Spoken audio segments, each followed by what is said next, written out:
사도행전에서 베드로의 설교를 보았습니다. 그러니까 술 취한 것이 아니다 라고 시작을 하면서 이제 그 요엘 선지자의 예언을 이루어진 것이다 라고 말씀을 하고 있습니다. 왜 이런 설교를 하게 되느냐?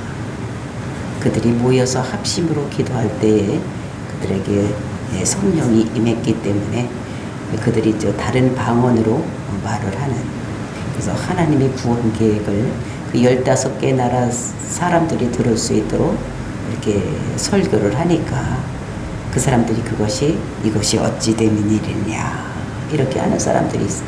그것이 마음을 찢는 것이라고 했습니다.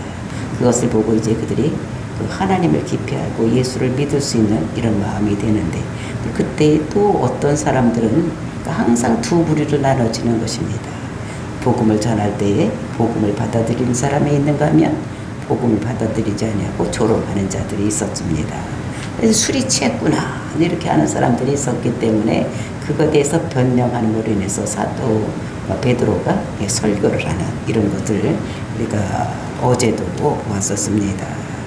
그래서 이것은 정말로 어떻게 이런 일이 일어났는가라는 얘기를 할 때에 그것은 그들이 그렇게 5개 나라 방언으로 말하고 설교할 수 있는 것은 성령이 취했기 때문이다 라고 얘기를 하면서, 그것은 옛날 요엘 선지자를 통해서 예언해 놓은 것이, 그래서 성령이 왔기 때문에 그들이 예언하고 그 다음에 꿈을 꾸고 그 다음에 앞날에 대한 이야기를 할 것이다 라는 것이 이루어진 것이라는 것을 얘기를 한 것을 볼 수가 있었습니다. 그래서 그럼 어떻게 하면 구원을 받느냐? 그것이 우리가 주의 이름을 부르는 자는 구원을 받는다. 그래서 구원을 이렇게 주의 이름을 부르는 것이 예수는 그리스도라고 우리가 입으로 마음으로 믿고 입으로 시인하는 것, 이것이 우리가 주의 이름을 부르는 것이라고 말씀을 드렸습니다. 그럼 이런 베드로의 설교에서 또 그럼 그 성령은 누가 부어주시냐? 성령은 임의로 오는 것이 아니고, 그러니까 그 예수님이 승천하기 전에는 이랬지만 예수님께서 승천하신 다음에는 예수님께서 우리에게 성령을 부어주시는 것이다. 그러니까 원래 하나님의 영인데 그것을 하나님께 받아서, 아버지 하나님께 받아서 예수님께서 우리에게 부어주시는 것이다 라고 말씀을 주시는 것입니다. 그러니까 하나님 아버지께서 우리에게 다이렉트로 주는 것이 아니라 예수님을 통해서 우리에게 성령을 부어주시는 것이다. 그러니까 기도의 응답도 어떻게 받느냐? 우리가 예수님의 이름으로 기도합니다 이렇게 해야지 되는 것이지, 내가 그냥 아버지한테 그냥 말하면 안 되는 것이다. 그래서 기도의 응답도 성령도 우리는 하나님께서 다이렉트로 주는 것이 아니라 하나님께서 아들을 통해서 우리에게 성령도 주시고 또 기도의 응답도 주시는 이런 것들. 근데 구원도 이제 예수님께서 주시는 것이지 하나님께서 우리를 구원하는 것이 아니다.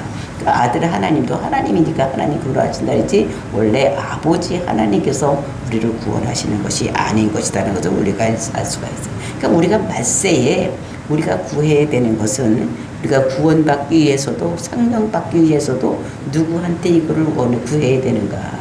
성령 예수를 믿어야지만 된다는 것을 우리에게 말씀하십니다.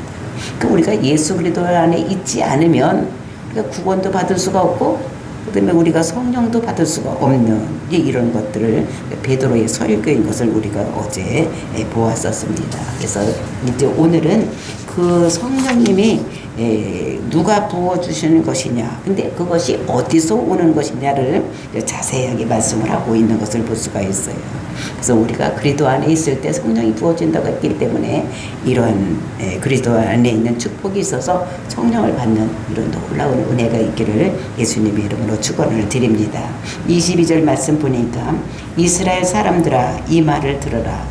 너희도 이는 아는 바와 같이 하나님께서 나사렛 예수로 큰 권능과 기사와 표적을 너희에게 베푸사 너희 앞에서 그를 증언하셨느니라. 그러니까 여기서 보면은 우리가 이 길게 22절을 쓰고 있는데, 그것을 우리가 잘 알려면 가만히 보니까 하나님께서 증언하셨다는 것입니다. 이거를 알면 하나님께서 증언하셨다는 것을 알면 이것이 이 문장이 해결이 되는 것입니다. 정말 이때는 지금 어느 때냐면 오순절 때입니다. 그러니까 성령이 부어지는 그때, 이제 그날 이루어진 일이기 때문에 그 예루살렘에 있는 사람들의 그 관심사가 다 어떤 것이냐, 그 성령이 와서 막 어떻게 됩니까? 그 방언을 하고 막 이런 거를 그 15개 나라 말로 하기 때문에 이들이 관심사 저것이 무엇이지? 그리고 이제 예수님께서 3년 반 동안 공생을 하시고 십자가에 죽으셨기 때문에 정말로 이 일이 어떤 일인가. 그러니까 예수님에 대해서 관심이 많은 거예요. 예수님이 그냥 보통 사람같이 살지 아니하고 막 죽은 자도 살리고 눈먼 자도 보게 하고 벙어리도 말하게 하고 막 이렇게 하고 있었으니까 관심이 굉장히 많은 거예요. 그래서 많은 사람들이 따라다녔던 이런 것들을 볼 수가 있는 것입니다. 그래서 이것을 하나님께서 증언을 하셨다고 말씀하시는 것입니다. 그러니까 나사렛 예수가 메시아다라는 것을 하나님께서 증거를 했어. 그래서 그것을 큰 권능을 가지고 증거를 했다. 그러니까 하나님께서 증언을 했는데 뭘 가지고 했는데 나사렛 예수를 큰 권능과 기사와 표적 가운데서 그 베푸신 그런 것들을 얘기를 하면서 이 예수가 메시아다. 이 예수가 하나님이 내 아들이다 라고 이렇게 증언을 한 것입니다. 그래서 그것이 큰 권능이 무엇이냐, 나사렛 예수의 큰 권능, 그것이 죽은 자를 살리는 거예요. 보통 감기 걸린 것 낫게 하는 이런 것이 아니고 죽은 자를 살리는 것, 그리고 이제 소경의 눈을 뜨는 것, 귀머거리가 듣게 되는 것, 나면서부터 안진뱅이가 되었던 사람이 그 안진뱅이가 일어나는 것, 이것은 하나님이 아니면 할 수 없는 것, 이 못 고치는 것, 이런 것들을 이 나사렛 예수가 그것을 했다는 것입니다. 그것이 우리가 보면은 시편 35편에 보면 그 35편 5절 6절을 보면 그때에 맹인의 눈이 밝을 것이며 못 듣는 사람의 귀가 열릴 것이며 그때에 저는 자는 사슴같이 뛸 것이며 말 못하는 혀는 노래하리니 이는 광야에서 물이 솟겠고 사막에서 시내가 흐를 것이다. 근데 요렇게 될 때에 구속함을 얻는다. 이제 길이 열리는데 그것이 구속의 길이다. 이렇게 얘기를 하고 있는 것을 볼 수가 있는데 이것은 메시아의 고유 사역을 얘기를 하는 것입니다. 그러니까 보통 사람으로는 할 수 없는 이런 사람이 오면 그가 메시아인지 알아라. 이렇게 하는 메시아의 사역인 것을 얘기를 하는 거예요. 그리고 이제 시편 42편에도 보면 똑같은 말을 하고 있어요. 42편 7절에 보면 네가 눈먼 자들의 눈을 밝히며 갇힌 자를 감옥에서 이끌어내며 흑암에 앉은 자를 감방에서 나오게 하리라. 이것도 메시아의 사역을 얘기를 하는 것입니다. 그러니까 요것으로는 일을 예수님께서 3년 반 다니면서 했던 거, 이런 것들을 그 예루살렘에 살고 있는 사람들은 잘 알고 있는 거예요. 그러니까 너희들에게 그거를 증언을 해서 보였다. 그러니까 예수가 메시아라는 것을, 나사렛 예수가 메시아다, 그러니까 내 아들이다, 이렇게 하나님께서 증언을 해주셨다는 것입니다. 그러면서 23절 24절을 보니까 그가 하나님께서 정하신 뜻과 미리 아신 대로 내어준 바 되었거늘 너희가 법 없는 자들의 손을 빌어 못 박아 죽였으나 하나님께서 그를 사망의 고통에서 불어 살리셨으니 이는 그가 사망에 매여 있을 수 없음이니라. 여기 23절 24절에도 이거를 잘 이렇게 이해를 하려면 너희가 죽였다. 23절은 너희가 죽였다는 거예요. 그러니까 주어가 너희고 한 일이 죽였다는 거예요. 그리고 24절을 보면 하나님께서 살리셨다는 것입니다. 너희가 죽인 사람을 하나님께서 살렸다는 것이 23절 24절의 얘기입니다. 그러니까 너희가 죽였다. 이렇게 얘기를 하고 것이, 그런데 하나님께서 근데 이것을 우리가 사도행전을 읽어보면, 앞으로 읽어보면 항상 이 말씀이 많이 나와요. 너희가 죽였으나 하나님께서는 살렸다. 이런 얘기를, 이런 말을 많이 하는 이런 것들을 볼 수가 있는 것입니다. 그러니까 이것은 예수님께서 살아나신 것이, 이것이 예수님께서 뻘떡 일어난 것이 아니라는 거예요. 그럼 뭐 어떻게냐? 하나님께서 살렸기 때문에 살아난 것을 얘기를 하고 있는 것을 볼 수가 있습니다. 근데 그 죽은 자가 어떻게 죽었느냐? 23절에 보니까 너희가 법없는 자들을 손을 빌어서 못 박혀 죽였다. 너희가 죽였다는 거예요. 근데 너희가 죽였는데 너희들이 지금 사람을 죽일 권한이 없기 때문에 누구를 통해서 죽였느냐? 법 없는 자들. 그 법 없는 자들이 무엇인가? 율법을 갖지 않는 자들. 즉 로마를 통해서, 로마인을 통해서 예수를 죽이게 했다는 것을 말씀하고 있는 것입니다. 근데 그것이 왜 그렇게 되느냐? 그것이 하나님이 정하신 뜻이었다는 것입니다. 23절 보니까 그가 하나님께서 정하신 뜻과 미리 아신 대로 내어준 바 되었으니, 그러니까 예수님께서 십자가에 죽은 것이 그냥 어떻게 잘못하다가 아이고 우연히 그렇게 되는 것이 아니라 하나님께서 미리 정하신 대로 그 뜻대로 법 없는 자들의 손을 빌어서 나무에 십자가에다 달려서 돌아가셨다는 것을 말씀하고, 그래서 너희들이 법 없는 자들의 손을 통해서 그 예수님을 죽였으나 어떻게 됐느냐? 하나님께서 그를 사망의 고통에서 불어 살리셨느니라. 너희들이 십자가에 예수를 못 박혀서 죽였지만 그 예수가 그대로 죽어 있지 아니하고 그가 살아났다는 것을 얘기를 하는 것입니다. 그 이유가 무엇이냐? 예수님이 살아난 이유가 뭡니까? 예수가 살아난 이유가 뭐요? 응? 예수가 살아난 이유가 뭡니까? 왜 살아났습니까? 그 있잖아. 24절 끝에 보니까 이는 읽어보세요. 뭐라 그랬어요? 이는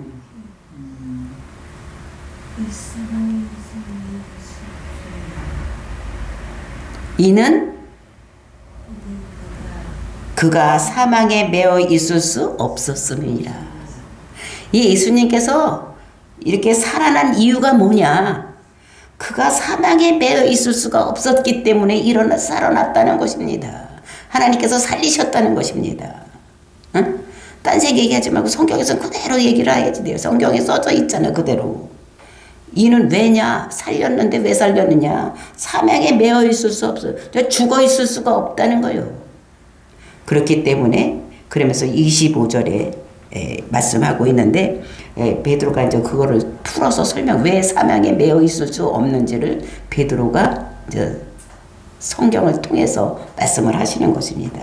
25절, 다윗이 그를 가리켜 이르되 내가 항상 내 앞에 계신 주를 배웠으며 나로 요동하지 않게 하기 위해 그가 내 우편에 계시도다. 이제 이러면서 쭉 얘기를 하고 있는데, 66절서부터 28절 사이에는 시편을 이용하는 것을 볼 수가 있는데, 그 앞에 헬라 성경에는, 우리나라 성경에는 없는데 헬라의 성경에는 25절 앞에 이는 다윗이 그를 가리켜 이르되, 그러니까 이는 즉 그가 사명에 매어 있을 수 없는 이유를 25절에서 얘기를 하는 것입니다. 그 이유가 무엇이, 사명에 매어 있을 수 없는 이유가 뭐냐? 그것은 내가 항상 내 앞에 계신 주를 배웠음이며, 내가는 누굽니까? 여기서 예수님이 항상 내 앞에 계신, 그러니까 예수님 앞에 계신 주를 배웠으며, 주라는 것이 누구니까? 여기서는 하나님이요. 그러니까 예수님께서 항상 그 앞에 계신 하나님을 배웠기 때문에, 그 다음에 요동하지 않게 하기 위하여 그가 내 우편에 앉아 계시다. 그러니까 예수님의 마음이 요동하지 않게 항상 하나님께서 예수님과 동행을 했다는 것입니다. 그것이 언제가 제일 예수님이 요동을 할 때가, 마음이 움직이고 힘들 때가 언제였습니까? 그 사역을 할 때에 십자가에 죽기 전, 겟세마네에서 기도할 때, 그러니까 십자가를 지기 전에 이 예수님이 마음에 가장 요동치고 있어서, 아 주님, 이 십자가를 내가 져야 됩니까? 정말로 내가 육신적으로 생각해 보면 내가 너무 아플 텐데 이걸 져야 됩니까? 말아야 됩니까? 그래서 3번씩이나 나가서 기도했잖아요. 그런데 어떻게 합니까? 내 뜻대로 마옵시고 아버지 뜻대로 되기를 원합니다. 그러니까 그때가 가장 예수가 갈팡질팡할 때요. 이거를 십자가를 져야 되는지 하나님의 뜻인지 무엇인지, 근데 그 뜻을 위해서 이루기 위해서 왔지만 인간의 몸을 입고 왔기 때문에 너무 아플 것 같고 힘들 것 같고 수치스럽고 막 이런 것이기 때문에 예수님께서 가장 갈팡질팡할 때에 그때 어떻게 그가 내 우편에 계시도다. 그러니까 하나님께서 항상 누가 함께 있었느냐? 예수님과 함께 계셨다는 것입니다. 그러면서 어떤 말씀을 주니 26절 그러므로 내 마음이 기뻐하였고 하나님이 항상 그 옆에 있어서 그 옆에 그냥 있다는 것은 그냥 가만히 옆에 그냥 가만히 있는 것이 아니라 그에게 계시해주고 전략을 주고 능력을 주고 이렇게 하는 것이 같이 있는 것입니다. 그 계심으로 이 예수님께서 마음이 기뻤다는 거예요. 야 아들아 내가 함께 하거든. 내가 너와 함께 내가 너에게 약속한 거 있지? 그걸 내가 반드시 이룰 것이다. 그들이 두 예수님과 하나님께서 약속하신 것이 무엇입니까? 이 세상에 많은 사람들을 만들어 놨는데 그 사람들이 하나님 백성으로 살아가는 이런 하나님 나라를 만들기를 원했는데 이 사람들이 자기가 하나님이 되려고 죄를 짓는 거예요. 그래서 죄를 지면 죽어야 되는데 그러니까 하나님 나라를 이룰 수가 없으니까 이거 어떡하지? 창조할 때 어떻게 생각을 했습니까? 로봇으로 만들어야 되나? 아니면 우리의 형상으로 만들어야 되나? 그때 예수님께서 아버지 걱정하시지 마시고 우리의 형상으로 만들어 주시오. 만약에 그들이 죄를 지면 내가 그를 위해서 죄를 대신해서 죽고 그들이 살려내는 이런 것을 하겠습니다. 그 뜻을 이루기 위해서 이 땅에 오신 것입니다. 그러니까 하나님께서 그 약속을 잃어버리지 아니하시고 지킬 것을 그 옆에서 계시면서 항상 전략을 주시고 힘도 주시고 하나님께 함께 하시니까 이 예수님이 마음이 기뻐하였다는 거예요. 그리고 내 혀도 즐거워했다는 것을 말씀하고 있는 것을 볼 수가 있는 것입니다. 정말 이것을 보면서 예수님께서 내 혀도 즐거워하였으며 육체도 희망에 거하리니 그러니까 육체도 어떻게 앞으로 내가 죽고 그냥 썩어서 없어질 것이 아니라 내가 살아날 것을 육체도 희망에 거하리다 라고 말씀하고 있는 것입니다.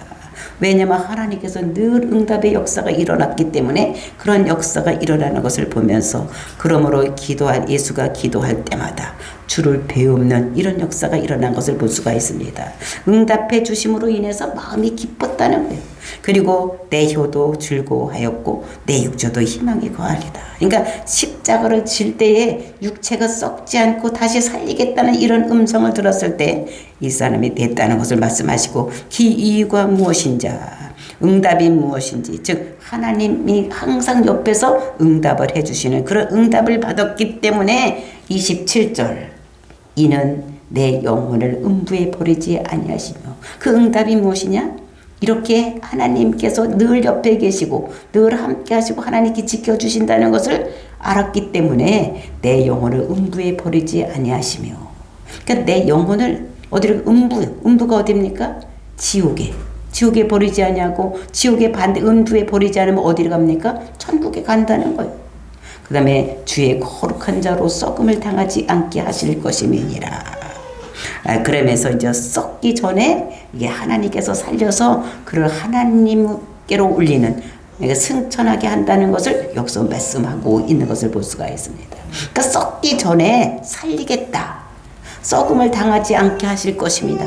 그러니까 썩지 않을 것이라는 것을 말씀하고 있는데 이것이 시편 16편에 있는 말씀인 것을 여기서 우리가 알아야지 되는 것입니다. 그래서 이것을 보면서 아들아 네가 십자가를 지면 네 영혼을 음부에 버리지 아니하고 네 몸 육체는 썩음을 당하지 않게 할 것이다 라고 얘기를 하는 것입니다. 그러면서 어떻게 썩기 전에 하늘로 승천해서 올릴 것을 그랬는데 죽어서 썩으면 이거 어떻게 됩니까? 죽어서 썩게 되면 하나님이 거짓말장이든지 아니면 메시아가 아니고 하나님의 아들이 아니든지 둘 중에 하나인 것입니다. 그러니까 28절 주께서 생명의 길을 내게 보이셨으니 주 앞에서 내게 기쁨이 충만하게 하시리로다. 그렇게 했기 때문에 왜 사명에 매여 있을 수가 없었느냐. 그것이 다윗이 이렇게 시편 16편에서 말씀하신 그대로 있는 것입니다. 그래서 주께서 생명의 길을 내게 보였다. 그러니까 사명에 매여 있을 수 없기 때문에 이 생명의 길, 사는 길을 누구한테 보였냐? 예수님께 보였으니 주 앞에서 내게 기쁨이 충만하게 하시리로다. 그러니까 주 앞에서 누구십니까? 이것은 하나님 앞에서 어떻게 되느냐? 그 아버지 주 앞에서 내게 기쁨이 충만하게 하시리로다. 그러니까 살아남으로 인해서 모든 것이 충만하게 되는 이런 것들을 하나님께서 말씀하시고 있는 것을 볼 수가 있습니다. 정말로 이렇게 그 예수님께서 메시아이기 때문에 또 하나님과 약속을 하셨기 때문에 메시아가 십자가에 못 박혀 죽였지만 그가 음부에 들어가지 아니하고 음부에 버리지 아니하고 그래서 지옥에 가지 아니하고 천국에 올릴 것을 주의 거룩한 자로, 거룩한 자라는 건 무엇입니까? 구별된 자로, 그러니까 세상과 구별되고 죄와 구별돼서 썩음을 당치 않게 하실 것이다. 죄의 싹은 사망은 죽는 것입니다. 근데 죄가 없고 거룩한 자로, 죄 없는 자로 구별되었기 때문에 썩음을 당치 아니할 것을 말씀하시고 그렇게 했기 때문에 주께서 생명의 길을 내게 보이셨으니, 그러니까 하나님께서 예수님께서 십자가에 지기 전에 벌써 어떻게 됩니까? 이 모든 것들을 약속하시고 그대로 이루실 것을 예수님께 보이셨으니 주 앞에서 내게 기쁨이 충만하게 하시리로다. 그러니까 주 앞에서, 하나님 앞에서 충만하게 되는 이런 역사가 일어나는 것을 볼 수가 있습니다. 그래서 이것을 보면서 정말 우리가 가진 이런 힘들고 어려운 문제도 하나님께 내놓고 기도할 때에 성령이 우리 속에 오시고 우리가 하나님께 기도할 때 이런 것을 볼 수가 있는 것입니다.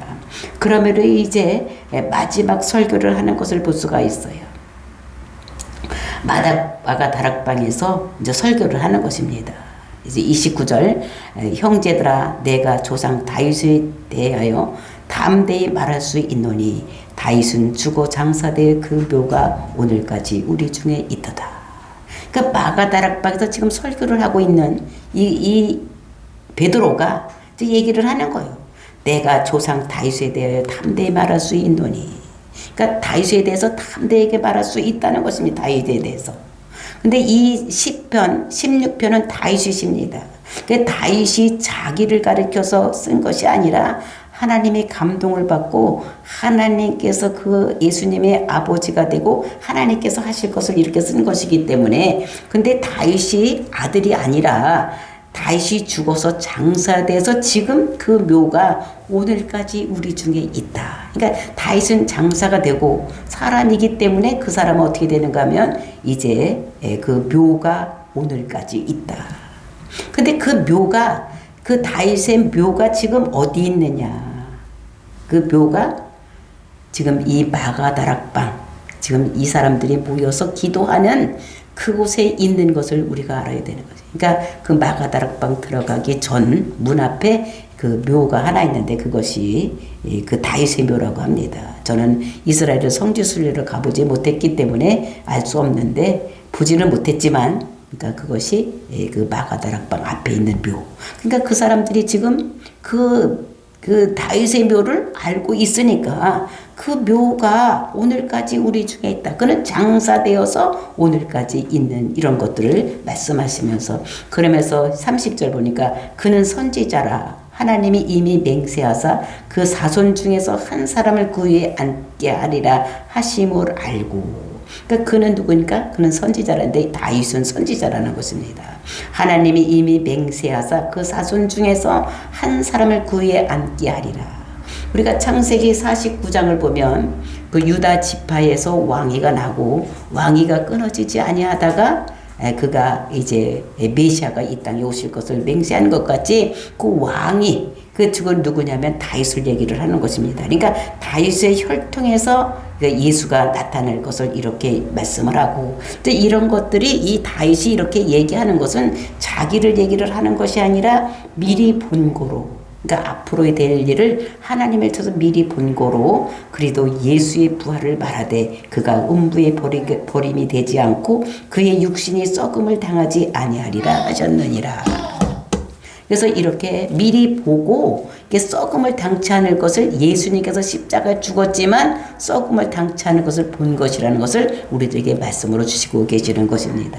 그래서 예수님께서 십자가에 죽으셨지만 썩음을 당치 아니하고 하늘로 승천해서 올라가시고 오늘도 우리에게 성령을 부어주시는 그 하나님이라는 것을 우리들에게 말씀으로 주시고 계십니다. 그러니까 우리가 성령을 받는 것은 하나님께서 다이렉트로 받는 것이 아니라 예수를 통해서 성령님이 우리에게 오고 우리가 기도의 응답도 예수님을 통해서 우리에게 기도의 응답이 된다는 것을 사도 베드로는 그들에게 말씀하고 있는 것입니다. 그래서 그들이 성령을 받아서 하나님 말씀을 전할 때에, 그러니까 방언을 할 때에, 또 듣는 귀가 열려질 때에 이런 것이 하나님의 역사 속에서 일어나는 것이지 이것이 술 취해서 일어나는 것이 아니다라는 것을 설명하고 있는 것을 볼 수가 있는 것입니다.